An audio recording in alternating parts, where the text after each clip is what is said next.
परभणी जिल्ह्यामध्ये मराठवाड्यातील दुसरं मोठं धरण अशी ओळख असलेलं येलदरी धरण असताना सुद्धा जिंतूर तालुक्याचा घसा कोरडाच पडलाय। तालुक्यातल्या अनेक गावांची तहान सध्या टँकरच्या भरोशावर आहे।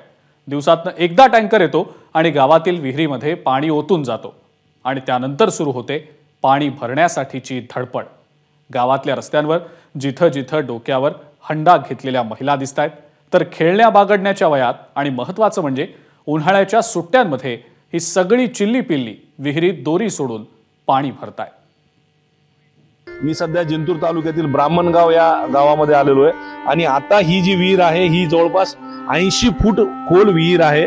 या विहिरीमध्ये रोज टँकरनं पाणी आणून टाकले जाते आणि ते पाणी या गावातील महिला ज्या आहेत त्या सकाळी उठून सकाळी 6 पासून इथं रांग लावून हे पाणी असं शेंदून काढावं लागतंय त्यांना। प्यायच्या पाण्याची काय व्यवस्था आहे? आता हे पाणी तुम्ही इथून न्यायले?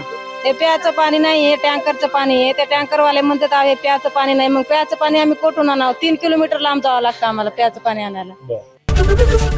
एबीपी माझा, उघडा डोळे बघा नीट।